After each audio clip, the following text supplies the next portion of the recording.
38, baby girl. Nag-excite ko nga din sila kasi wala pa siyang baby boy. Kaya lang, okay lang. At least, kahit pa paano nakaraos ko naman.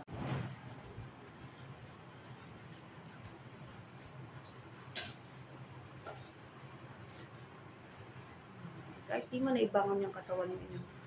Ulo lang. Sobrang sakit na talaga yan. Ito na si baby. Hindi na ka dito maigisahin ka. Okay, very good. Okay, nadugaw na ulo. Buka lang ka. Sige.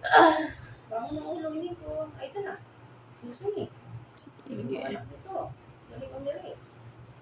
Very good. Sige, diretso. Sige, ito na.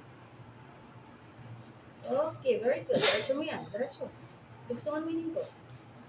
Very good. Bukas ka yung hita. Bukas. Yo! Okay. Oh! Ito nang iire. Bukas mo lang yung hita. Bukas. Ito nang umire. Ako nang bahala. Buka.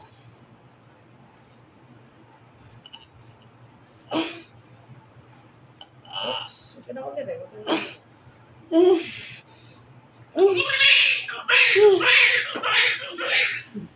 Well, 38, baby girl. Bukas ang hita. Bukas. Lusog the baby, oh. Congratulations. Bukas ang hitahin ko.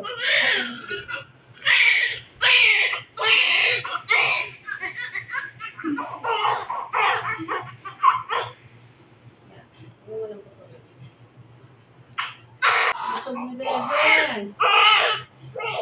Baby girl.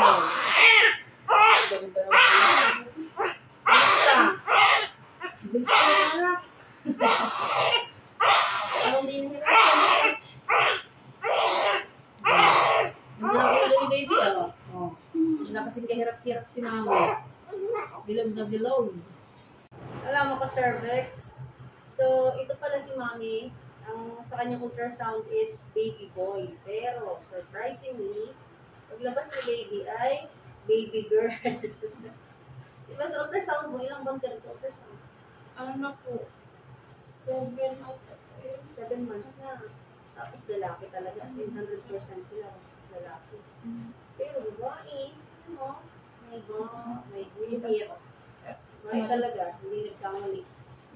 Ay, nag-excite ko nga din sila kasi wala pa siyang baby boy. Kaya lang, okay lang. At least, kahit pa paano nakaraos ko naman. Masatuhan ko si baby. See you again next year. Malay mo next year, lalaki na talaga.